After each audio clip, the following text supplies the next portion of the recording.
Bismillahirrahmanirrahim. Assalamualaikum warahmatullahi wabarakatuh. Salam sang sejati. Pernahkah kamu bertanya-tanya, apa sebenarnya yang terjadi pada diri kita ketika kehidupan ini berakhir? Apakah ruh hanya menghilang begitu saja? Kita sering mendengar bahwa roh berasal dari alam yang tinggi. Tetapi apa artinya? Dan bagaimana kita bisa memahami perjalanan yang begitu misterius ini?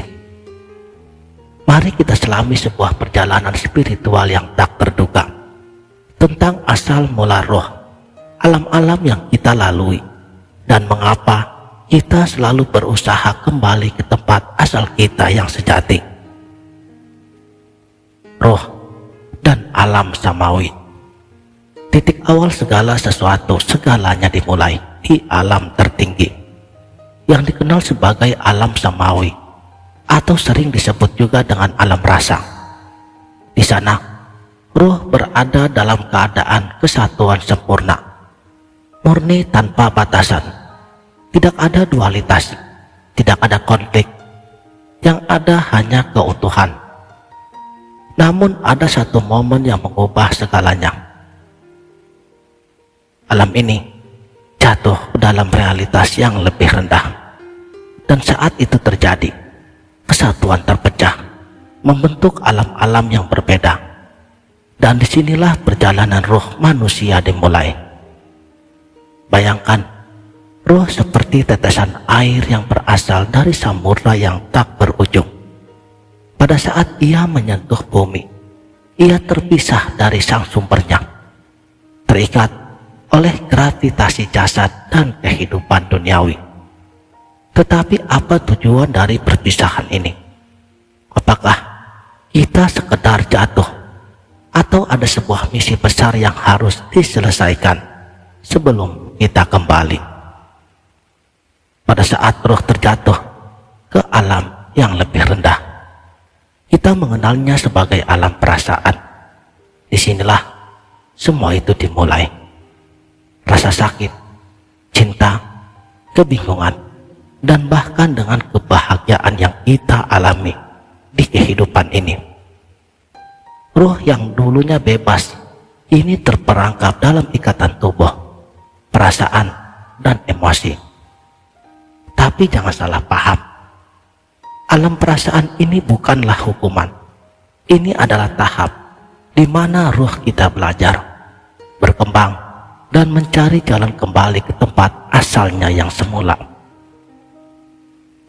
Bagaimana caranya?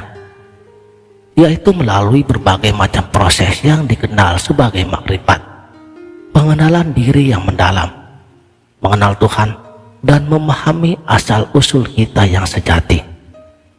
Tanpa itu semua, ruh kita akan tetap terjebak di sini, di dunia ini, tidak mampu kembali ke tempat asalnya yang murni.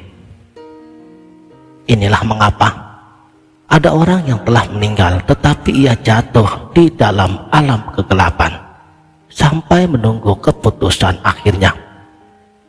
Jadilah mereka para arwah gentayangan yang tidak tahu jalannya pulang.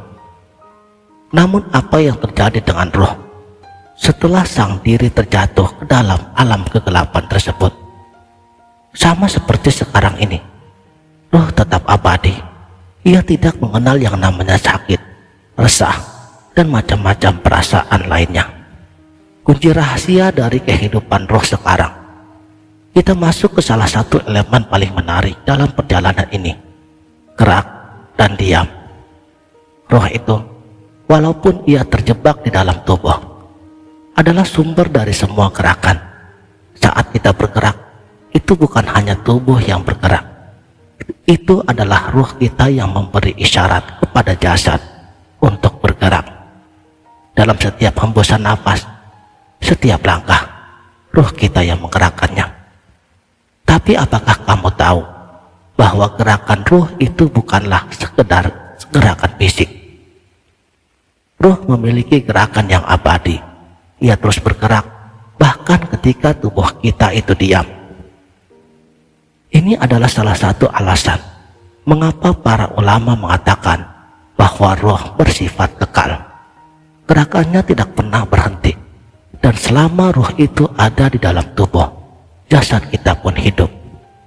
Tetapi begitu roh meninggalkan tubuh, gerakan itu berhenti, dan tubuh pun kembali menjadi debu.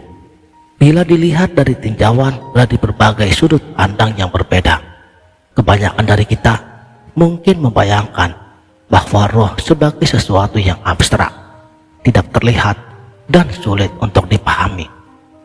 Tapi ada pandangan yang menarik dari para ilmuwan kuno yang mengatakan bahwa roh sebenarnya bisa dipahami seperti udara. Udara yang menggerakkan kehidupan, yang memberikan nafas dan energi pada tubuh. Udara itu mengenali bergerak dan memberikan kita hidup. Jika udara adalah perumpamaan dari roh, maka roh mengalir di seluruh tubuh kita, menghidupi setiap sel-sel dan bagian jasad. Tapi tunggu, ada pandangan lagi yang mengejutkan. Karena ada beberapa juga yang percaya bahwa roh itu seperti darah. Mengapa darah? Karena bagi mereka, darah adalah media dari perasaan, tempat di mana kehidupan emosional kita berpusat. Perasaan yang kita alami seperti cinta, marah, sedih, semuanya bergantung pada darah yang mengalir di dalam tubuh. Dan ketika anak manusia meninggal, darah ini berhenti mengalir. Apakah ini artinya ruh hilang bersamaan dengan hilangnya darah? Allahu a'lam. Terlepas dari berbagai macam sudut pandang, kita kembalikan semuanya kepada Allah. Hanya Dia yang lebih mengetahui. Kemudian, kemana roh pergi setelah kita meninggal dunia? Disinilah pertanyaan besar itu muncul. Jika roh adalah darah, kemana perginya ketika tubuh berhenti berfungsi? Apakah roh hanya menghilang begitu saja, atau ia kembali ke alam samawi, tempat asalnya yang abadi? Tidak ada yang tahu pasti. Tetapi satu hal yang jelas, roh tidak pernah benar-benar mati. Ia hanya kembali ke tempat yang lebih tinggi, bersatu kembali dengan sumbernya yang abadi. Perjalanan roh kita adalah misteri yang menakjubkan, penuh dengan lapisan-lapisan yang masih belum sepenuhnya kita pahami.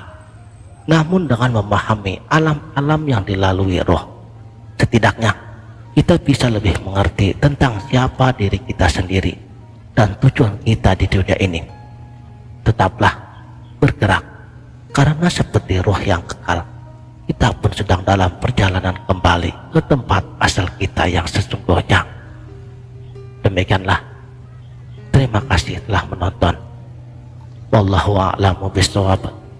Wassalamualaikum warahmatullahi wabarakatuh.